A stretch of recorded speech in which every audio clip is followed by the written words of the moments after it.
ये केवल उसके सोचने के तरीके के वजह से था। उसे लगता था कि मानव जीवन बहुत कष्टदायक है।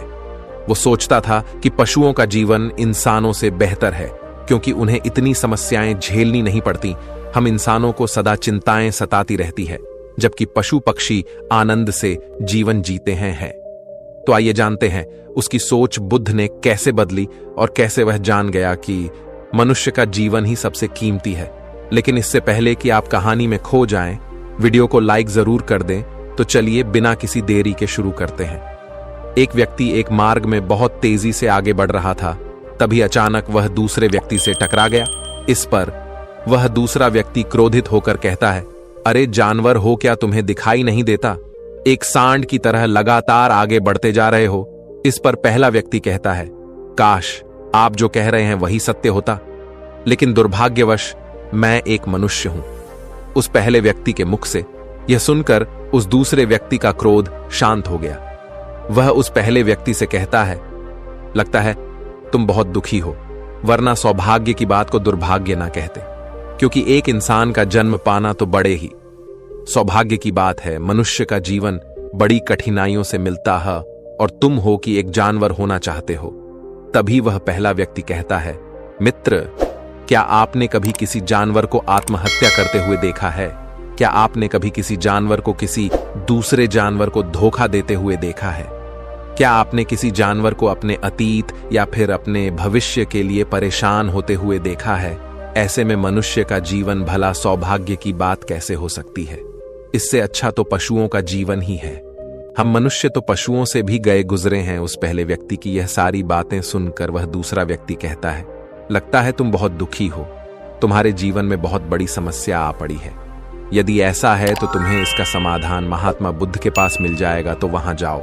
तभी पहला व्यक्ति कहता है कि कौन है? क्या कोई साधु है, महात्मा है, ऋषि मुनि है या पंडित है? अगर वह इनमें से हैं तो इनमें से कोई भी मेरी मदद नहीं कर सकता। मैं ऐसे कई लोगों से मिल चुका हूं और इनके पास मेरी समस्या का कोई समाधान नहीं है। इस पर वह दूसरा व्यक्ति कहता है, वह इनमें से तो नहीं है, लेकिन वह क्या है यह मैं भी नहीं जानता। बस मैं इतना ही जानता हूं कि जो भी उनके पास जाता है उनकी सभी समस्याओं का समाधान वह बड़ी सरलता से कर देते हैं। जो भी उनके पास आता है वह अपने सारे दुख दर्द वहीं पर छोड़कर चला आता है। उस दूसरे व्यक्ति की बात सुनकर पहले व्यक्ति को लगा कि उसे भी महात्मा बुद्ध से मिलना चाहिए।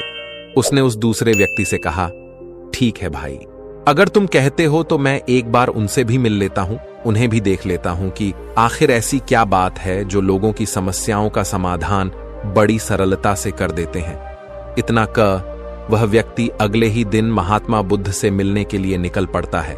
लगातार 3 दिन की यात्रा करने के बाद आखिरकार वह महात्मा बुद्ध के पास जा पहुंचा।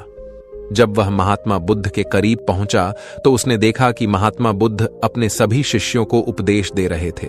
महात्मा बुद्ध कह रहे थे, इस पृथ्वी पर उपस्थित हर किसी का जीवन बहुत कीमती है, परंतु मनुष्य जीवन अनमोल है।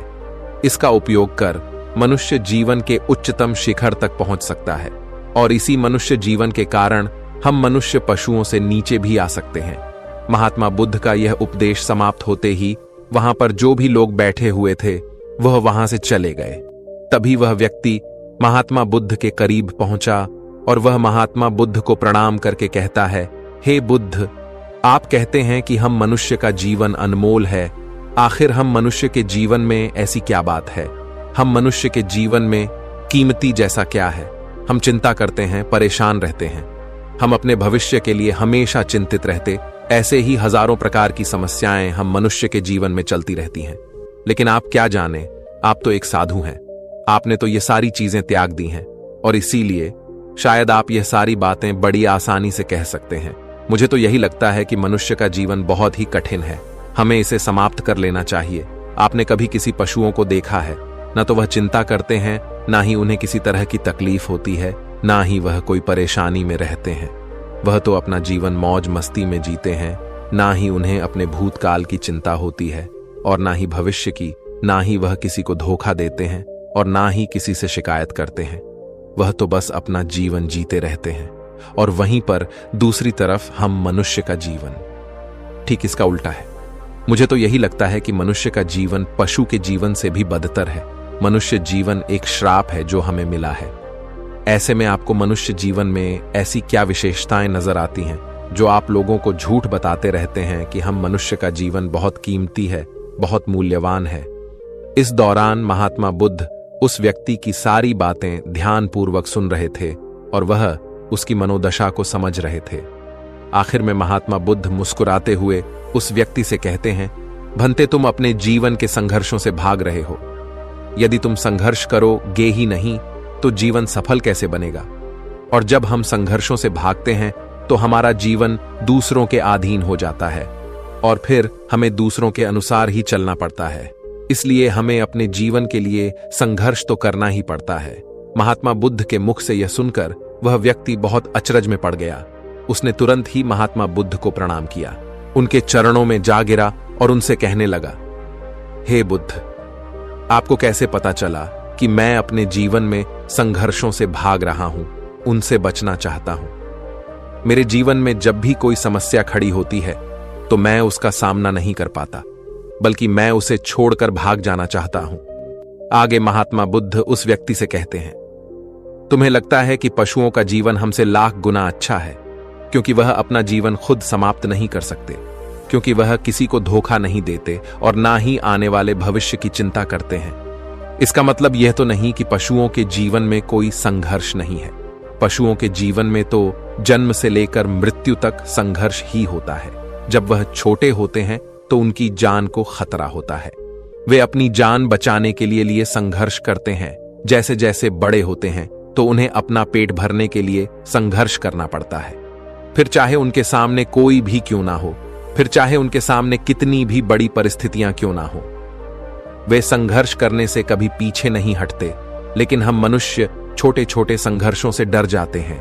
अगर हम उन पशुओं की तरह अपने जीवन में संघर्ष करने लगे तो मनुष्य का जीवन अपने आप ही सफल हो जाएगा। इतना संघर्ष अगर एक मनुष्य अपने जीवन में कर ले तो वह जो चाहता है वह कर सकता, उसे पा सकता है। और जबकि इतना संघर्ष करने के बाद भी वह पशु अपने जीवन में कुछ भी नहीं कर पाता। भंते, वास्तविकता तो यही है कि बिना संघर्ष के कोई जीवन है ही नहीं। बिना संघर्ष के हमारा जीवन चल ही नहीं सकता। फिर चाहे कोई राजा हो या भिखारी, सबके जीवन में संघर्ष तो है ही। जो भी इन परिस्थितियों के खिलाफ संघर्ष नहीं करता, फिर चाहे वह मानव हो या पशु, उसका नष्ट होना तय है। इस पर वह व्यक्ति कहता है, हे बुद्ध, क्या आप मुझे कोई ऐसी चीज दे सकते हैं जिससे मेरे जीवन के सारे संघर्ष हमेशा हमेशा के लिए मुझसे दूर हो जाएं? मेरी सारी चिंताएं, सारी समस्याएं, सारी परेशानियां हमेशा हमेशा के लिए खत्म हो जाएं और मेरा जीवन हमेशा हमेशा के लिए सुखमय बन जाए। उस व्यक्ति की यह बात सुनकर महात्मा बुद्ध एक बार फिर से मुस्कुराने लगे और उस व्यक्ति से कहते हैं, भंते, मैं तुम्हें वह चीज तो नहीं दे सकता, लेकिन हां, मैं तुम्हें वहां तक पहुंचने का रास्ता जरूर बता सकता हूं।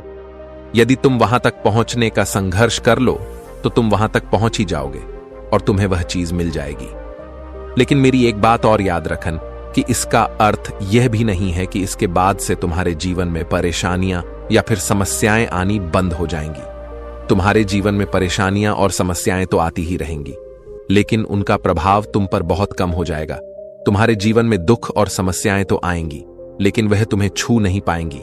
और ऐसी अवस्था में चाहे तुम्हें कोई कितना भी दुख देने का प्रयास क्यों ना करे, तुम्हें चाहे कोई कितना भी धोखा देने का प्रयास क्यों ना करें, तुम्हें कभी भी धोखा नहीं मिलेगा। सब कुछ तुम्हारे पास ही होगा, लेकिन फिर भी वह तुमसे दूर रहेगा। महात्मा बुद्ध की यह बात सुनकर व्यक्ति महात्मा बुद्ध के सामने दोनों हाथ जोड़कर महात्मा बुद्ध से कहता है, हे बुद्ध, बताइए वह चीज क्या है और मुझे कहां मिलेगी? मैं उस चीज को पाने के लिए कुछ भी कर सकता हूं। मैं अपना पूरा प्रयास लगा दूंगा, लेकिन उस चीज को हासिल करके ही दम लूंगा। इस पर महात्मा बुद्ध ने उस व्यक्ति से कहा, सोच लो भंते, एक बार यदि तुमने रास्ता शुरू कर दिया तो तुम्हें उस रास्ते पर चलते ही रहना होगा जब तक कि तुम अपनी मंजिल को पाने ही लेते, और यह रास्ता अत्यंत संघर्षों से भरा होगा। क्या तुम अपनी मंजिल तक पहुंच पाओगे? इस पर व्यक्ति कहता है, आप मुझे वह मार्ग बताइए, मैं उस पर चलूंगा। मैं अपनी अंतिम सांस तक संघर्ष करूंगा, लेकिन उस चीज को हासिल करके ही दम लूंगा। इस पर महात्मा बुद्ध कहते हैं, सुनो, उस चीज का नाम है शांति, जो तुम्हारे मन के भीतर गहराइयों में है। जैसे यह समुद्र की लहरें ऊपर से तो बड़ी तीव्र नजर आती हैं और उछाल मारती हैं, जिन्हें देखकर हमारा मन घबरा जाता है, परंतु ठीक इसी के विपरीत उसकी गहराई में वह बहुत ही शांत होता है। और ठीक इसी प्रकार हमारे मन की गहराइयों में भी वह शांति छिपी हुई है। तुम्हें अपने मन की गहराइयों में उस शांति को खोजना होगा, उस शांति के लिए संघर्ष करना होगा। और अगर तुम रास्ते से नहीं भटके तो जैसा मैंने तुम्हें कहा है वह सब तुम्हें मिलेगा जो तुम चाहते हो। महात्मा बुद्ध के मुख से यह सुनकर वह व्यक्ति कहता है, हे तथागत, मैंने तो सोचा था कि आप मुझे कोई ऐसी वस्तु बताएंगे जिसे मैं किसी भी हालत में खोज लूंगा और उसके बाद मेरा जीवन सुखमय बन जाएगा। इस दुनिया में ऐसी कोई चीज जिसे खोजा नहीं गया, उसे तो खोजा जा सकता है, लेकिन मैं अपने मन के भीतर कैसे जा सकता हूं? वहां भला कौन सा मार्ग जाता है? वहां भला ऐसी कौन सी सवारी जाती है जिस मार्ग पर मैं चलकर या फिर उस सवारी के द्वारा वहां तक पहुंच सकता हूं? इस पर महात्मा बुद्ध मुस्कुराने लगे और उस व्यक्ति से कहते हैं, भंते, वहां पर कोई सवारी नहीं जाती और ना ही वहां पर मनुष्य पैदल जा सकता है। फिर भी वह एक मार्ग है और उस मार्ग पर चलना ही पड़ता है। इस पर वह व्यक्ति कहता है, हे बुद्ध, तो आप मुझे बताइए, मैं उस मार्ग पर चलकर कैसे अपने मन के भीतर की उस शांति को खोज सकता हूं? इस पर महात्मा बुद्ध ने कहा, इस दुनिया में सबसे शक्तिशाली क्या है? इसका जवाब देते हुए वह व्यक्ति कहता है, हे बुद्ध, इस दुनिया में सबसे शक्तिशाली चक्रवर्ती सम्राट है, जिसके पास असीम शक्ति है, जिसके पास सब कुछ है, उसके पास किसी चीज की कोई कमी नहीं। इसके जवाब में महात्मा बुद्ध कहते हैं, नहीं, इस दुनिया में सबसे शक्तिशाली चीज है इच्छा, और यही इच्छा इस दुनिया को चला रही है। जो कोई भी कुछ भी कर रहा है वह उसकी इच्छा का ही परिणाम है, उसका कर्म है। सब कुछ उसकी इच्छा के अनुसार ही चल रहा है। जहां तक बात है एक चक्रवर्ती सम्राट की, तो एक इच्छा एक चक्रवर्ती सम्राट को भी धूल में मिटा सकती है, और वहीं पर उसी के विपरीत एक इच्छा एक आम इंसान को भी एक चक्रवर्ती सम्राट बनाने में सक्षम है। इस दुनिया में जो कोई भी है, जहां कहीं भी है, जिस किसी भी परिस्थिति में है, वह उसकी इच्छा के अनुसार ही है, वह उसकी इच्छा का परिणाम ही है। अपनी इच्छा के बल पर मनुष्य इस जीवन में कुछ भी कर सकता है, लेकिन एक वास्तविकता यह भी है कि मनुष्य अपनी इच्छा पर नियंत्रण नहीं कर पाता, जिस कारण उसके जीवन में वह सब भी घटित होता रहता है जिसकी वह चाहत नहीं रखता। हमारे मन की बुरी इच्छाएं हमारी तरफ बुरी चीजों को खींचती हैं, इसलिए इच्छा बहुत सोच समझ कर करनी चाहिए। हमें अपने जीवन में क्या चाहिए, यह केवल हम अपनी इच्छा से ही निर्धारित कर सकते हैं। इस पर वह व्यक्ति कहता है, हे बुद्ध, तो क्या मैं अगर यह इच्छा करूं कि मुझे अपने मन की भीतर की शांति मिल जाए, तो क्या वह मुझे मिल जाएगी? तभी महात्मा बुद्ध कहते हैं, भंते, इस दुनिया में सबसे शक्तिशाली इच्छा अवश्य ही है, परंतु फिर भी मनुष्य न जाने अपने जीवन में तरह तरह की इच्छाएं पालता है, लेकिन वह सारी इच्छाएं उसकी पूर्ण नहीं हो पाती। जानते हो क्यों? क्योंकि उस इच्छा को पूरा करने के लिए एक और चीज की आवश्यकता पड़ती है, और वह एक चीज की कमी मनुष्य के जीवन में हमेशा बनी रहती है। क्या तुम उसके बारे में जानते हो? इस पर वह व्यक्ति कहता है, नहीं बुद्ध, मैं नहीं जानता वह क्या चीज है। तभी महात्मा बुद्ध कहते हैं, भंते, संकल्प के बिना इच्छा व्यर्थ है। संकल्प के बिना तुम चाहे कितनी भी बड़ी इच्छा क्यों ना कर लो, लेकिन वह कभी पूरी नहीं हो सकती। संकल्प जितना मजबूत होगा, तुम्हारी इच्छा भी पूरी होने की संभावना उतनी ही अधिक होगी, और संकल्प जितना कमजोर होगा, तुम्हारी इच्छा भी उतनी ही कमजोर होगी। इस पर वह व्यक्ति महात्मा बुद्ध से कहता है, हे बुद्ध, तो इसका अर्थ यह हुआ कि यदि मुझे शांति पाने की इच्छा है और मैं इसे पाने के लिए दृढ़ संकल्प करूं, तो क्या मुझे वह शांति मिल जाएगी? तभी महात्मा बुद्ध कहते हैं, भंते, संकल्प भले ही इच्छा को शक्ति प्रदान करता है, परंतु इच्छा और दृढ़ संकल्प होने के बाद भी व्यक्ति अपने मंजिल तक पहुंच नहीं पाता, क्योंकि वह राह में भटक जाता है और फिर थक हार कर वह अपने संकल्प को त्याग देता है और अपनी इच्छाओं को छोड़ देता है। क्या तुम जानते हो ऐसा क्यों होता है? इस पर वह व्यक्ति कहता है, हे बुद्ध, मुझे नहीं पता। तभी महात्मा बुद्ध कहते हैं, क्योंकि किसी भी मार्ग पर चलने के लिए उस मार्ग के ज्ञान का होना बहुत आवश्यक है, और यह ज्ञान हमें उस मार्ग पर चलकर ही मिल सकता है, ना कि केवल बैठकर सोचने से। और जब हम उस मार्ग पर चलते हैं तो हमें छोटी मोटी दिक्कतें, समस्याएं, परेशानियां आती ही रहती हैं, और हम उन छोटी छोटी समस्याओं में फंस कर रह जाते हैं और हमारा संकल्प टूट जाता है। हमारी इच्छा उन छोटी छोटी समस्याओं के सामने कमजोर पड़ जाती है और हम उन समस्याओं के सामने घुटने टेक देते हैं, हार मान लेते हैं, और हमारा पूरा का पूरा जीवन फिर उन्हीं समस्याओं के इर्द गिर्द घूमता रह जाता है और हमारा पूरा जीवन वहीं पर समाप्त हो जाता है। इस पर व्यक्ति कहता है, हे बुद्ध, मैं आपकी बातों को समझने का बहुत प्रयास कर रहा हूं, लेकिन मुझे आपकी सारी बातें समझ नहीं आ रही। कृपया करके आप मुझे साफ और स्पष्ट तौर पर समझाने का प्रयास करें। तभी महात्मा बुद्ध ने उस व्यक्ति से कहा, भंते, मान लो कि तुम्हें किसी गांव में जाना है और वहां पर किसी व्यक्ति से मिलना है, और तुमने यह दृढ़ संकल्प किया है कि तुम उस व्यक्ति से मिलकर ही रहोगे। तुमने अपना सफर तो शुरू किया, लेकिन काफी वर्षों के प्रयास के बाद भी ना तो वह गांव खोज पाए और ना ही उस व्यक्ति से मिल पाए। तो ऐसे में क्या हुआ? इसके जवाब में वह व्यक्ति कहता है, हे बुद्ध, भला ऐसा कैसे हो सकता है? यदि मैं जीवित हूं और वह व्यक्ति भी जीवित है जिससे मैं मिलना चाहता हूं, और मुझे वह गांव पता है, तो मैं उससे अवश्य ही मिल लूंगा। तभी महात्मा बुद्ध कहते हैं, भंते, तुम्हें उस गांव का नाम पता है और तुम्हें जिसे मिलना है उसका नाम भी तुम्हें पता है, पर तुम्हें यह नहीं पता कि गांव किस दिशा में है। तो ऐसे में तुम कौन सा मार्ग पकड़ोगे और किस मार्ग पर आगे बढ़ोगे? यदि मान लो कि तुमने किसी विपरीत मार्ग को पकड़ लिया, तो क्या वह तुम्हें उस गांव तक ले जाएगा? क्या वह तुम्हें उस व्यक्ति तक मिला पाएगा? इस पर वह व्यक्ति कहता है, हे बुद्ध, इस अवस्था में तो यह कार्य बिल्कुल भी असंभव होगा।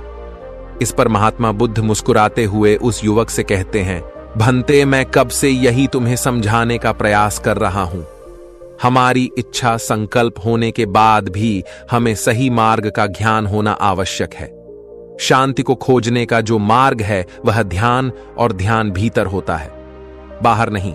जब तुम अपने भीतर की शांति को खोजने के लिए ध्यान के मार्ग पर आगे बढ़ो कि अपनी इच्छा की पूर्ति के लिए तुम उस मार्ग पर आगे की ओर बढ़ते चलोगे, तो हो सकता है कि तुम्हारी राह में छोटी छोटी मुसीबतें, दिक्कत या तकलीफ आए, लेकिन तुम्हें उन समस्याओं का सामना करना ही पड़ेगा। तुम्हें उनसे लड़ना होगा, उनसे संघर्ष करना ही होगा, क्योंकि वह मार्ग तुम्हारे लिए बिल्कुल नया है। और पहली बार जब हम किसी मार्ग पर आगे बढ़ते हैं तो हमें यह नहीं पता होता कि अगला पड़ाव क्या होगा और आगे कौन सी कठिनाइयां आने वाली हैं। हमें तो वहां पर जाने के बाद ही पता चल पाएगा। वहीं पर दूसरी तरफ जो मनुष्य इन छोटी छोटी दिक्कतों में नहीं फंसता, वह अपने संकल्प पर दृढ़ बना रहता है। अपने जीवन में वह सब कुछ पा लेता है जो वह चाहता है, और अपनी मंजिल पर पहुंचकर उसे असीम शांति भी मिलती है। और जब मनुष्य अपने लक्ष्य को प्राप्त कर ही लेता है, तब उसे और कुछ पाने की इच्छा नहीं रह जाती। इसी प्रकार यदि तुम भी केवल मार्ग पर आगे बढ़ते रहो, तो तुम भी अपने मन के अंतर तक पहुंच जाओगे, और वहां पहुंचने के बाद तुम्हें किसी चीज की कोई आवश्यकता नहीं पड़ेगी। ना ही तुम्हें कोई धोखा दे पाएगा, ना ही तुम्हें कोई लूट पाएगा, और ना ही तुम्हें कोई दुख पहुंचा पाएगा। उस अवस्था में पहुंचने के बाद ना ही कोई मोह, ना ही कोई चिंता, और ना ही कोई समस्या रहेगी। तुम उस परिस्थिति से बड़ी सरलता से निकल पाओगे, और जब तुम अपने मन की उस शांति को प्राप्त कर लोगे, तो तुम एक तो नहीं रहोगे और ना ही एक मनुष्य रहोगे, बल्कि तुम मनुष्य से भी और ऊंचा दर्जा प्राप्त कर लोगे, और फिर तुम्हें कोई भी दुख कभी छू नहीं पाएगा। फिर तुम्हें किसी चीज की कोई परेशानी नहीं रह जाएगी, नहीं तो भविष्य की चिंता होगी, और ना ही अपने बीते हुए भूतकाल की। तुम तो बस अपनी शांति में मग्न रहोगे, और तुम्हें किसी प्रकार का दुख कभी छू तक नहीं पाएगा। महात्मा बुद्ध की यह बात सुनकर वह व्यक्ति महात्मा बुद्ध के चरणों में गिर पड़ा, और महात्मा बुद्ध से कहता है, हे बुद्ध, आपकी सारी बातें सत्य हैं। मैं आपकी सारी बातें समझ चुका हूं, लेकिन फिर भी मेरे मन में एक दुविधा है। मेरे पास क्या ऐसी कोई चीज नहीं रख सकता जिससे मेरी सारी दुख, सारी तकलीफें, सारी कठिनाइयां हमेशा हमेशा के लिए दूर हो जाएं?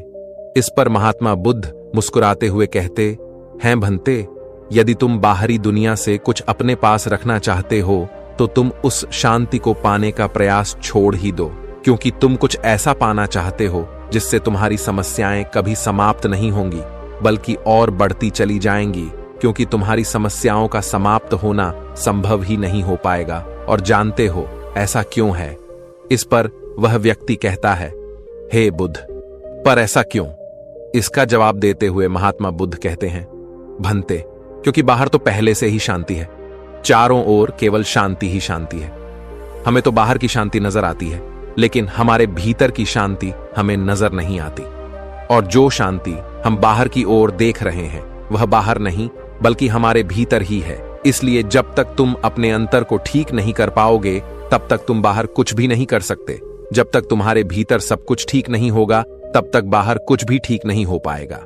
इतना कहकर महात्मा बुद्ध शांत हो गए और वह व्यक्ति महात्मा बुद्ध की बातों पर विचार करने लगा। उसके पास महात्मा बुद्ध के बताए गए रास्ते के अलावा और कोई मार्ग भी नहीं था। उसने दृढ़ संकल्प लिया कि वह अपने भीतर की उस शांति तक पहुंचकर ही रहेगा। उसने ध्यान के मार्ग को अपनाया और आगे की ओर बढ़ने लगा।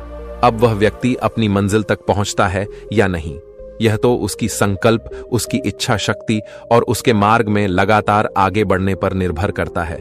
उससे यह भी समझ आ गया कि मनुष्य का जीवन पशुओं से बुरा नहीं है, बल्कि उससे जैसा जीवन मिला है वही सही है और उससे वह और बेहतर कर सकता है। दोस्तों, आपने आज के इस वीडियो से क्या सीखा वह मुझे आप कमेंट में बता सकते हैं। इसी के साथ में उम्मीद है कि आपको आज की वीडियो पसंद आई होगी, तो इस वीडियो को उस इंसान को शेयर करें और उसी के ठीक बाद चैनल को सब्सक्राइब करें। तो चलिए फिर मिलते हैं ऐसी एक और नई वीडियो में। तब तक के लिए अपना ख्याल रखें। धन्यवाद और नमो बुद्धाय।